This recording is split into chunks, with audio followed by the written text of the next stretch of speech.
Okay, let's dive into something maybe you interact with daily, but probably don't think too much about. The humble pill. Right, that tiny little tablet or capsule. Exactly. Ever wonder why they look the way they do? Or, feel a certain way? Why some go down easier? Or why they don't taste completely terrible. Yeah.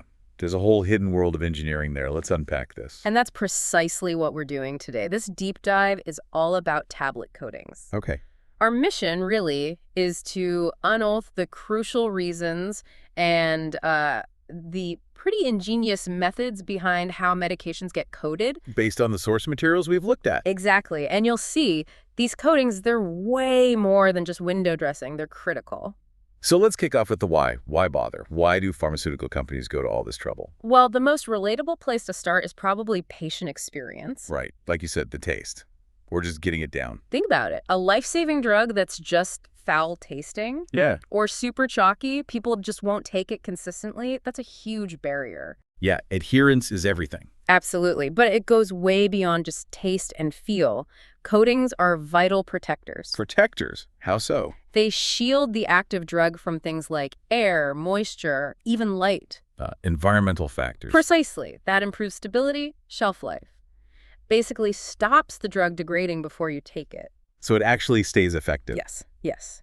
And, as we mentioned, masking those unpleasant tastes and odors is essential for making medication tolerable. Okay, that covers the patient side quite well. Mm-hmm. But there must be other benefits, right? More practical ones. Oh, definitely. Think about manufacturing. High-speed lines, packaging. Exactly. These coatings make handling much, much easier. They stopped tablets sticking together or chipping, breaking apart during transit. Reduces waste, I imagine. Immense amounts. And think about automated pharmacy counters, too. Smooth, coated tablets just work better. And appearance. Does that factor in beyond just making it look nice? It does. A consistent appearance helps with product identification. This blue pill is this strength, the white one another. Safety feature, really. Yes. And it provides a professional look, builds trust. But there are deeper chemical and mechanical reasons, too. Like what? Well, sometimes ingredients in a tablet don't play nicely together. A coating can physically separate incompatible components. Okay, prevent unwanted reactions inside the pill itself. Correct. Plus, it improves the tablet's mechanical strength, makes it tougher. So it doesn't crumble if you drop the bottle. Pretty much. More resistant to mishandling, abrasion, all that. And here's a key one we'll explore more later. Coatings can actually modify how the drug is released in your body. Right, controlling the delivery. Very clever. Okay, so we get the why. Now the how. This is where it gets really interesting, I think. It really is. How do they actually apply these coatings? What are the processes? The sources mention 3 main types. That's right. The big 3 are sugar coating, film coating, and compression coating. Let's start with the old school one, sugar coating. Sounds sweet. Well, it is literally coating with sugar solutions, aqueous sucrose. It's the oldest method. It sounds kind of labor-intensive. Extremely. It's a long, tedious process. Takes real skill. You're slowly building up layers. It's on layer. And the result, a huge weight increase. We're talking 50 to 100% of the original tablet weight. Wow. That's basically doubling the size sometimes. It can be, yeah. There are specific steps involved, too. Okay. First, you seal the core tablet, then subcoating to build the bulk, then smoothing it out, then adding the color, and finally, polishing for shine. Complex. No wonder they looked for alternatives. So how does film coating compare? That seems much more common now. It really revolutionized things. Film coating is about applying a very thin layer of polymer. Polymer, okay, not sugar. Right. Usually from an organic solvent or increasingly water-based solutions, the advantages are huge. Like less weight gain. Massively less. Wow. Typically only 2 to 3% weight increase compared to that 50-100% with sugar. That's a massive difference. Must speed things up, too. Dramatically. Shorter processing times mean higher efficiency, more output. Think about the economics globally, billions more doses possible, cheaper, faster. Game changer, like you said. Totally. Plus, you get more flexibility in what goes into the coating formulation, and the film itself is generally tougher, more resistant to chipping. Okay, film coating sounds much more efficient. But then there's compression coating. That sounds different again, like a tablet within a tablet. That's a great way to put it. You're literally compressing granular material around a preformed tablet core. Why would you do that? It has very specific, quite clever uses. Excellent for masking a really bad taste, for instance. Burying the taste inside. Exactly. Or for separating incompatible ingredients, maybe the core drug reacts with something you need in the outer layer. Okay. It's also used to create enteric coatings, which we'll get to, releasing the drug later in the gut, or protecting drugs sensitive to heat or moisture. So a very robust protective layer. Yes. And it can be used for controlled release, too, making the drug come out slowly or even in pulses. Very sophisticated. What about the machines? What kind of equipment does all this? Well, for traditional sugar coating, you often use what are called standard coating pans. They sort of tumble the tablets while solution is sprayed on and rely on atmospheric air for drying. A bit basic. Relatively, yes. Yeah. For film coating, you usually see perforated coating pans. Perforated. Holes in them. Right. These allow hot, forced air to be blown through the tumbling tablet bed and out the perforations. Much faster, more efficient drying. Makes sense for thinner films. Exactly. And then there are fluidized beds or fluid bed coaters. How do they work? They suspend the tablets in a stream of air, essentially floating them, while the coating solution is sprayed on. Very efficient for coating particles or small tablets. Okay, so we've got the why, we've got the how now. The what. What's actually in these coatings? What's in that coating dispersion they spray on? Good question. The absolute core component is the polymer.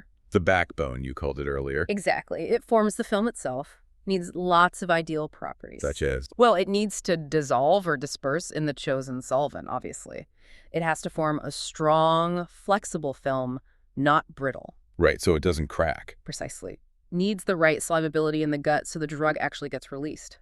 Crucially, non-toxic, no effect of its own, and stable. Stable against heat, light, moisture. All of that.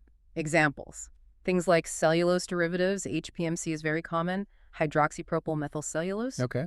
also methylcellulose or MC acrylic polymers like the Drogit range you might hear about, vinyls like PVA, polyvinyl alcohol, even high molecular weight PEGs. Lots of options. And they form the film as the solvent evaporates. That's the basic idea, yes. The polymer chains entangle and coalesce into a continuous layer. Okay, polymer's key.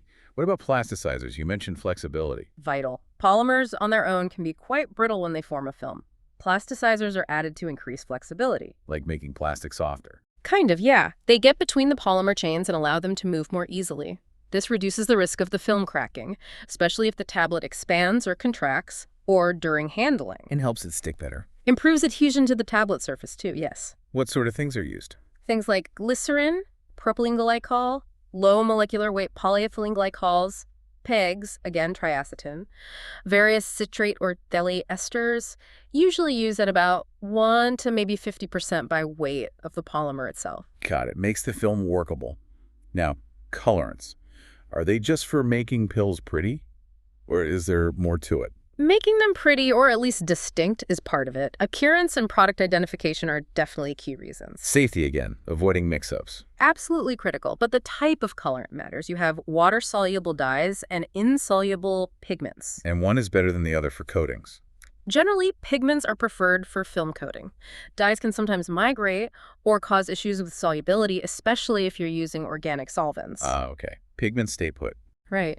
And pigments have other advantages. They don't usually interfere with bioavailability. They can actually reduce moisture getting through the film. Oh, interesting. Extra protection. Yeah. They also act as bulking agents, helping build the film. And they tend to be more stable to light than dyes, less fading. Makes sense. Yeah. What about these opaque extenders? Sounds like filler. They sort of are, but in a useful way. They're fine inorganic powders, often cheaper than prime pigments like, say, titanium dioxide, which is actually a prime example of an opaque extender itself. So what do they do? They provide opacity, obviously, help create pastel shades. They increase the film's coverage, meaning it hides the core color better. So you need less of the expensive main colorant. Exactly. Titanium dioxide is brilliant white and very opaque, so it's excellent for this. Okay. And quickly, solvents, just to dissolve everything. Essentially, yes. They carry the polymer and other ingredients to the tablet surface. Need good interaction between solvent and polymer for a good film. What kinds? Alcohols, ketones, esters, sometimes chlorinated hydrocarbons, though less common now for environmental reasons. And, very importantly, water. Aqueous coating is much preferred these days. Right. Environmental and safety benefits. Any other bits and pieces in the mix? Sure. You might find flavors or sweeteners, especially for chewable tablets, but sometimes in coatings too. Wetting agents to help the coating spread evenly, maybe antioxidants to protect the colors, or antimicrobials to preserve the coating suspension before use. A real cocktail of ingredients, all carefully balanced. Absolutely. Every component has a specific job to do.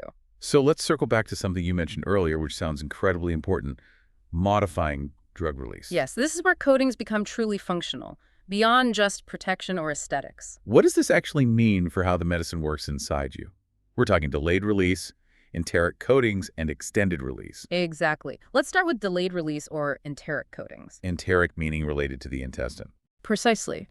These coatings are designed not to dissolve in the stomach. They resist the highly acidic environment there. Why would you want that? Couple of key reasons. Maybe the drug itself gets destroyed by stomach acid, certain enzymes like pancreatin, or antibiotics like erythromycin. So the coating protects the drug until it's past the stomach. Correct. Or maybe the drug irritates the stomach lining, think aspirin or some steroids. The coating prevents that irritation by delaying release. Very clever. Patient comfort and drug efficacy. Both. The coating stays intact until it reaches the less acidic environment of the small intestine, typically when the pH rises to about 4 or 5. Then it dissolves and releases the drug where it's needed or better absorbed. What materials do that? There are several polymers designed for this pH-triggered dissolution, things like cellulose acetate phthalate or CAP, polyvinyl acetate phthalate, PVA, HPMCP, another phthalate derivative. Phthalates seem common here. They are, though there's ongoing work to find alternatives too. Also, specific acrylic polymers like Udroget L, S, or FS grades are widely used. Even shellac, a natural resin, has been used historically. And they all dissolve at slightly different pH levels. Yes, allowing formulators to target different regions of the intestine. For instance, PVAP tends to dissolve a bit earlier than CAP. Udroget S dissolves higher up than L. Incredible precision. Okay, So that's delaying the start of release. Mhm. What about extended release, making it last longer? Exactly. The goal here is to stretch out the drug release over many hours, sometimes even 12 or 24 hours. Why do that? Big advantages. You can reduce the number of doses needed per day. Instead of taking a pill 3 times a day, maybe just once. Much better for compliance.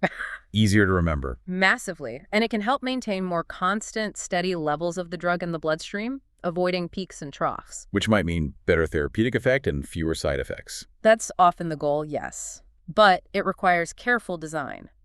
A major concern is dose dumping.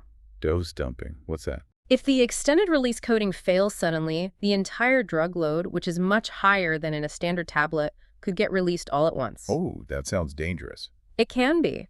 So ensuring the integrity and predictable performance of the coating is absolutely critical. What kind of materials give you that slow, extended release? Several approaches. You can use waxes like beeswax, carnauba wax, mixtures with fatty acids or alcohols. These erode or dissolve very slowly in the gut. Okay, like a slow-melting candle almost. In a way. Or you can use polymers that form an intact but permeable membrane. Ethyl cellulose is a classic example. So the drug diffuses through the coating. Right. The coating itself doesn't dissolve, but it acts like a barrier with tiny pores, controlling the rate at which water gets in and drug gets out. And acrylics again. Yes, certain types like Udroget RL and RS grades, these swell slightly in water and act as diffusion-controlled membranes too, providing very predictable release profiles. Wow. It really is amazing. What an incredible journey from just protecting a pill to designing these really sophisticated delivery systems. It really shows the depth of science involved, doesn't it? Absolutely. Simple protection, making them easier to swallow, all the way to controlling exactly when and where the drug gets released in your body. It's intricate science hiding in plain sight. It truly is. This deep dive, I hope, shows that what looks like just a simple outer layer is actually a highly engineered component. It's critical for the safety, the effectiveness, and just the basic usability of so many medicines we rely on. Yeah, it's far more than just a colored shell. Far more. It's a testament to the complexity and ingenuity in pharmaceutical science. So next time you happen to take a pill, maybe just pause for a second. Consider those microscopic layers of polymer, pigment, maybe waxes. Often totally unseen, unappreciated. But fundamental. Fundamental to modern medicine, influencing global health, your own health. Makes you wonder, doesn't it? What other everyday objects hold such profound hidden complexities just waiting for us to discover?